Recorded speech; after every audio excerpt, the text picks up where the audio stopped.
Hey everybody, name's Ben Goodley. I'm a dad of Nola. So when I found out my wife was pregnant, it was extremely exciting. I knew my entire life that I wanted to be a father.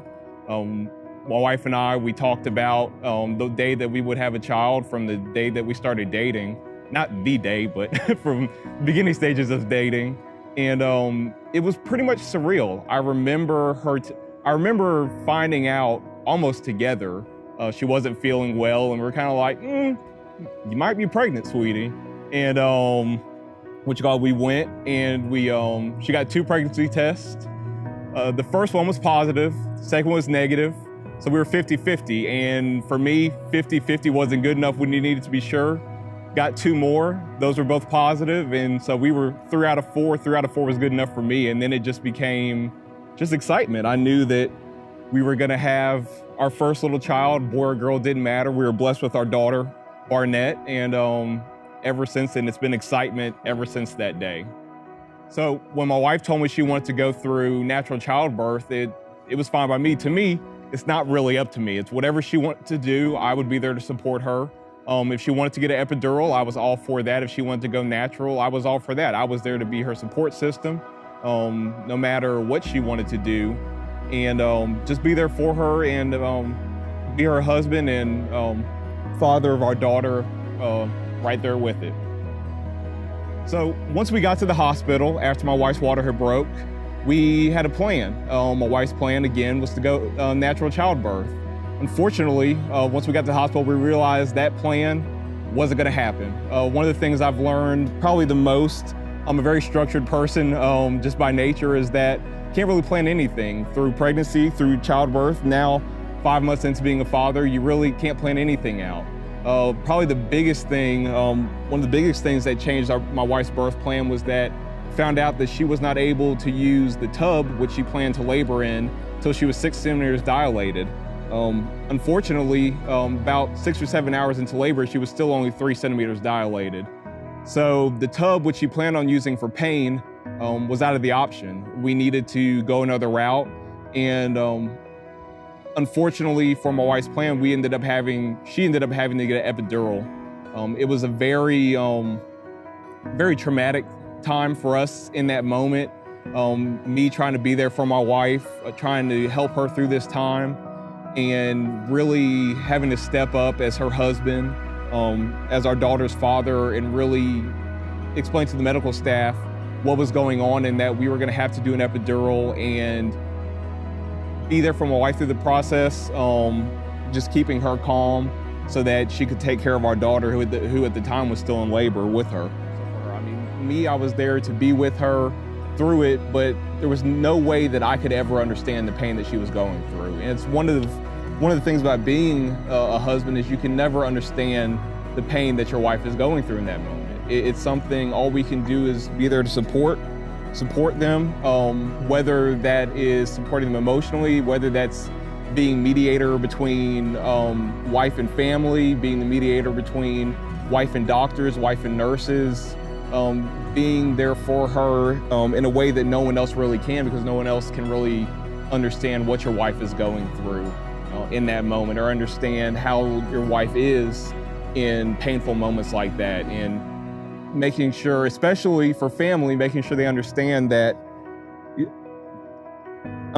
wife, she's not trying to be mean. She's not, doesn't have any hate in that moment, but there's times she may not be the nicest person in that moment. And even though your wife's mother had your wife, she may not fully comprehend or understand how much pain she was in when your wife was born almost 30 years ago.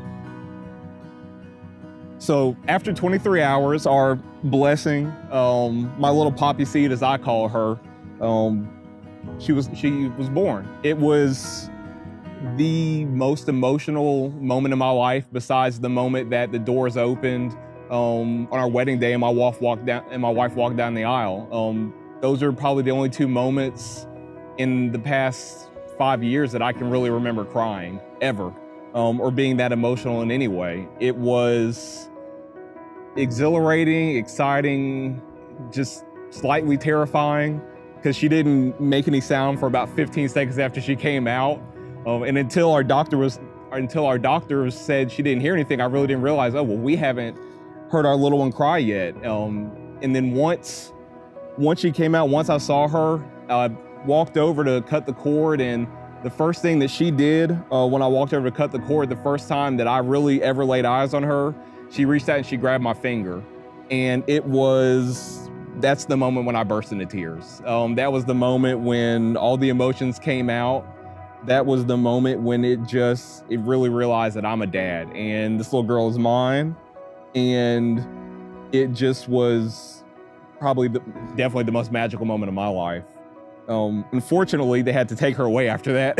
So we went about 2 hours where they had to go and do some health checks on her, because since my wife was in labor for so long, she had to be taken away for, it felt like eternity. It was probably really only an hour, but it felt like it was years you were gone from us. The most terrifying moment of my life was, we'd been home for 3 days, I believe, and so my wife was 5 days postpartum, and wife was complaining about lightheadedness, shortness of breath. In the moment, I didn't take it that seriously. She didn't feel well, so it was serious, but I didn't take it serious in the moment while we were still at home. Long story short, at the beginning, it ultimately ended up in us going back to the hospital the night of the 5 days postpartum of our daughter being born. They started running tests on my wife and found out that her blood pressure was dangerously high. Number of other medical terms, but ultimately what it ended up being was preeclampsia, something that most women are diagnosed with during pregnancy, but for some reason it didn't show up in my wife till after Barnett was born. And it just was, again, terrifying to feel like there was nothing that I could do to take care of my wife. So once we got to the hospital and they had checked my wife, we ended up having to be admitted. And it really forced me to be a father very quickly. I had never been around children, small children, infants, newborns, really ever in my life. My wife she was very prepared, but I really didn't realize how unprepared I was to be a father. While at the same time, it was natural. It came to me in a way that I can't really explain. I don't know if I've ever changed the diaper in my life, but I was changing every diaper. I was taking care of my daughter as a husband and father has to when your wife is in trouble. Outside of feeding Barnett, my wife at the time couldn't do anything. She was hooked up to more cables and wires than you could count, and it was a very scary, stressful, terrifying moment for us. It's probably one of the reasons I really think that Barnett and I are as close as we are now, because for those 72 hours in the hospital, outside of her mom feeding her, it was us two. If I left the room to go get coffee, it was us two. When she needed to be changed, it was us two. Anything she needed in that moment, it was really up to me to take care of her. Now, mind you, we had amazing help. Barnett's godmother was there with us. One of my wife's best friends was there with us. We had tons of help and tons of support, but it was really up to me as father and husband to take care of my family. And it's what I signed up for. When I married my wife, it's what I signed up for. When we had our daughter, it was all I really ever wanted in life was to be a husband and a father. And in that moment, it really showed me how much of a father that I was, taking care of my daughter while the folks at the hospital were taking care of my wife.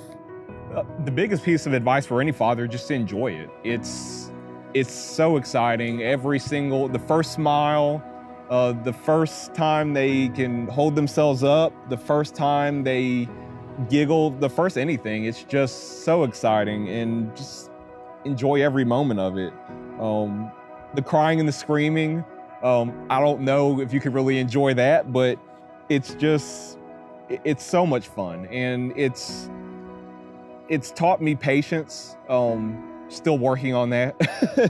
And it's probably something I've always battled with, but learning patience is probably one of the most important things, and understanding that you're not going to know everything, you can't fix everything, and it's not just you, that there's all sorts of support from your partner, from your wife, family, friends.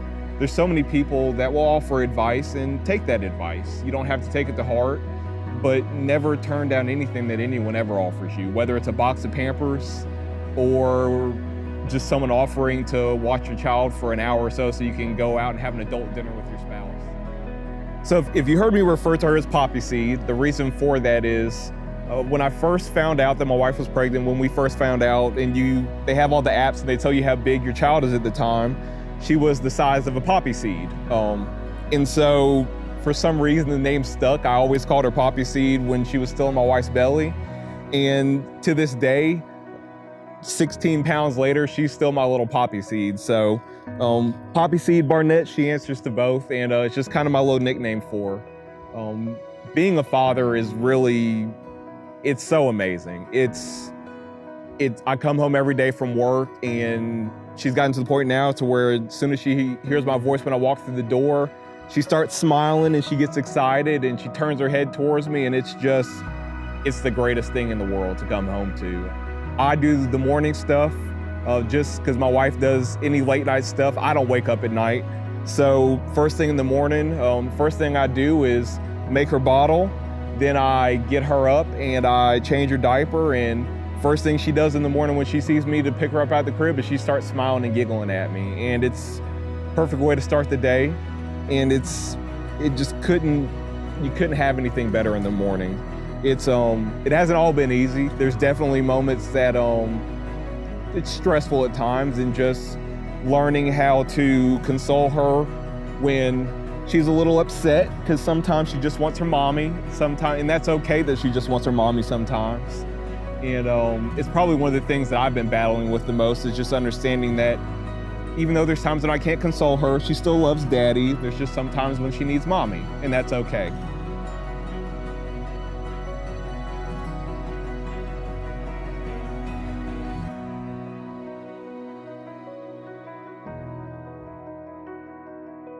Yeah, hey.